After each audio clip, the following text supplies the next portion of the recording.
Hey K-popers, and welcome back to Hallyu, where it's time for a brand new K-pop news update. This week was certainly a wild one in K-pop, with someone coming under fire for Nazi pictures, Stray Kids Han apologizing for some awful pre-debut lyrics, Elky officially leaving CLC, SM getting slapped with a huge fine for tax fraud, and tons more stories. Before we get started, a quick thank you to Hallyu's honorary producers. Hallyu's patrons get to show off their bias group right here in every video, they get to have their say in future videos and projects on the channel, and they get access to the official Hallyu Discord server where they can chat about K-pop and even listen to it together. So if you want to leave your mark on Hallyu and be a part of our growing community, come join us over on Patreon. Alright guys, let's jump right in. This is your K-pop news update for February 7th, 2021. Let's start off with a sentence that I never thought I would ever say in my entire life. Source Music issued an apology for Sowon's Nazi photos. You heard me right, Sowon got a lot of backlash this week after posting photos of her being very friendly and even flirty with a Nazi mannequin.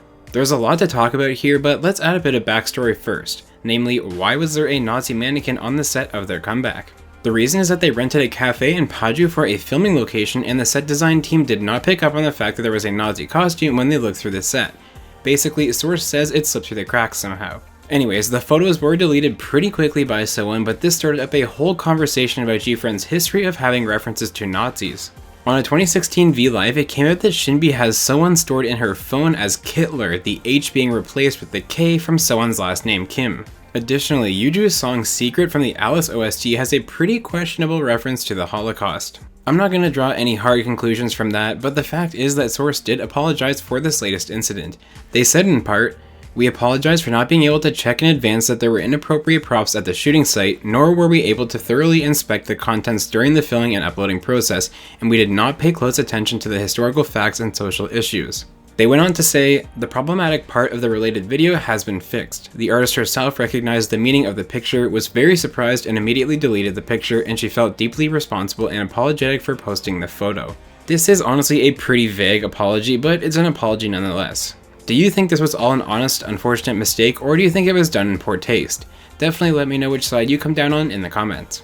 Next, let's talk about Stray Kids Han, who took some heat this week for a pre-debut rap which had some disturbing lyrics. The rap included several racial slurs against Black and Southeast Asians, as well as an ableist term. Now, something pretty important to note here is that this was uploaded to his personal YouTube channel when he was 13 before Stray Kids debuted, and it has been taken down since. Nevertheless, this caught traction this week, and Han did share an apology after the issue blew up, which said in part, "I wrote the inappropriate lyrics with only the single thought of wanting to rap during my irresponsible younger days. I apologize for hurting so many people with the lyrics written without thinking enough." Han also said, "As I fully understand that such behavior cannot be excused simply because of young age, I will reflect upon my actions deeply." Obviously, this is something that Han surely regrets from his younger rebellious years, but frankly, I think that there's an overreaction here. Yes, his lyrics were wrong and hurtful, and he did apologize for them, but unless he's still making those same decisions today, I don't get judging his current character by his past actions. Not to mention, the same people who are upset on Twitter are also re-uploading the rap with translations so that more people see it, which shows what the real intentions are here. Now let's switch gears to Cube Entertainment, who announced this week that it's finally official, Elky has left CLC. Now this news initially did break late last year amidst some other worrying claims that Cube was giving up on CLC. It would seem Elky's lawyers and Cube's legal team have finalized the contract termination without any big complications, and CLC's future is still as uncertain as ever. I also found it rather interesting how Cube ended their statement, which you can see on the screen here. Usually labels will end with something along the lines of, "Please continue to show support for the group," but this time it was Elky that they mentioned. They didn't say anything about CLC's future activities or asking fans to support CLC, which to me seems a little odd. Let me know if you guys think that's an odd omission too, or if I'm just reading too far into it. Now let's switch over to the new releases that we got this week, because we got another crop of fantastic new music. First up is SM's brand new girl group aespa, who are back with a new single covering Yoo Young-jin's song Forever. Forever, forever, yeah. CIX are back this week with an easygoing bop. This is Cinema.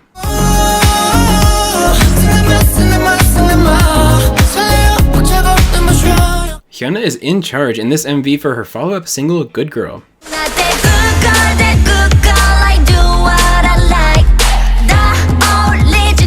Daybreak and Haze got together in Doesn't Make Sense, a delightful retro-inspired duet.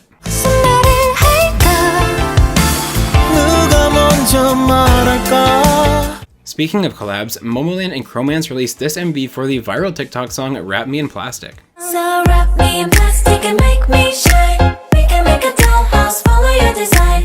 Let's build a Kim Young-soo, who you may know as L from Infinite, released this somber track called Memory. 선명해지는 기억과 기억 사이로 계절과 The pro League of Legends team SK Telecom T1 and Raiden, Baekhyun, and Changmo all got together for this hype-up song called Runner.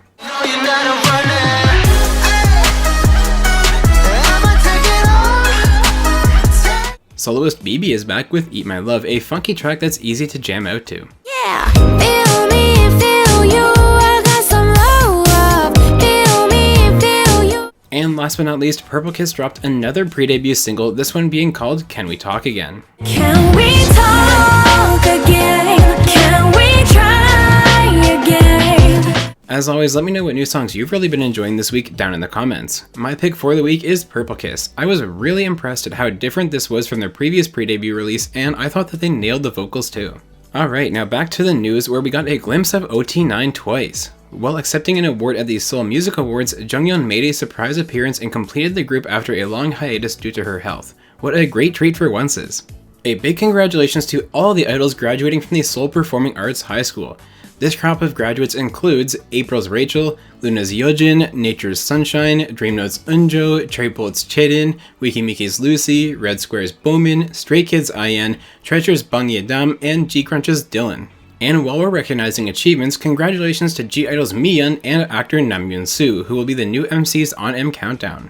Sunmi almost has new music ready for us. She's finishing preparations for her first comeback since Porapit Pam 8 months ago. Girl group Signature had an official fandom name for a few hours this week. They announced the fandom name would be C-Love, but hours later they announced they'd be changing the fandom name because the Hangul is the same as a different girl group Greyish's fandom name. So, Signature fans will have to wait for their actual official fandom name a little while longer. Minzy got some blackjacks excited this week on Park Myung-soo's radio show. Minzy was asked about To Anyone and responded by saying, quote, "We're still meeting up together, we're currently discussing doing something together. If this means 2021 is the second gen revival with SHINee, To Anyone, and maybe others, then sign me up." GOT7's JB has opened up his YouTube channel. Right now there's just a short welcome video up on it, but he already has over 500,000 subscribers. After asking his fans to suggest a female dance artist to collaborate with, Rain has stayed true to his word. He'll be working with none other than Chungha on an upcoming project. SM Entertainment has received a 20.2 billion won fine from the South Korean government's National Tax Service. This fine is the result of a special tax investigation after Lee Soo-man omitted financial information in a corporate-to-corporate transaction and leaked company money as part of that transaction. This is a pretty hefty fine and is over 3% of SM's net worth. SM said that they're going to pay the fine and subsequently appeal the decision. IU's acting career continues to grow as she'll be starring in an upcoming movie called Broker. This is a pretty substantial film as it's being directed by Hirokazu Korida, a big name in the industry. The BTS Dynamite outfits that were being auctioned for charity sold for $162,500.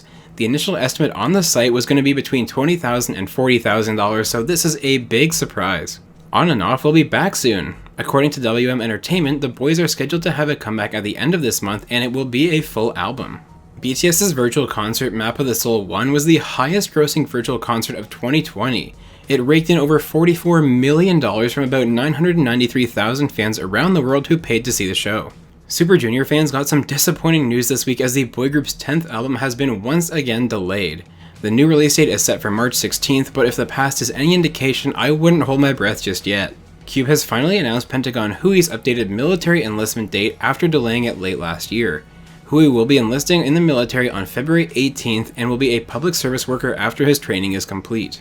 KQ Entertainment has given ATEEZ fans an update on Mingi's health. The statement reads in part, "We have been in discussions with Mingi, his parents, and counselors ahead of ATEEZ's comeback, and we have all agreed there has been a lot of progress made throughout the counseling treatment.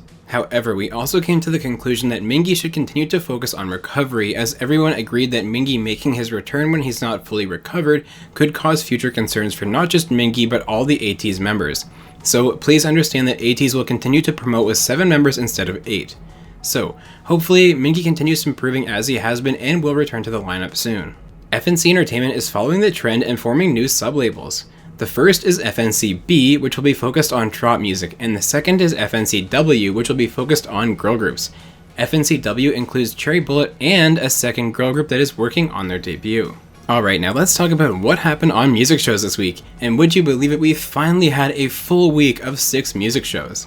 Golden Child kicked off the week with 2 wins on the show and show champion for Burn It, and G-Idol took their 10th win for Hwa on M Countdown. IU was the big winner this week though, as she took 3 wins for Celebrity on Music Bank, Show Music Core, and Inkigayo. Alright K-popers, you're now officially caught up on everything that's going on in the K-pop world. Let me know what new songs and what news items stood out to you down in the comments. And don't forget to check back tomorrow because it's grand finals time in our Best Modern K-pop Group Tournament. The #1 boy group and the #1 girl group will face off in an epic battle for all the bragging rights and a deep dive coming in the near future. And if you want to stay caught up with the K-pop world while having a ton of fun every single week, make sure you're subscribed to Hallyu.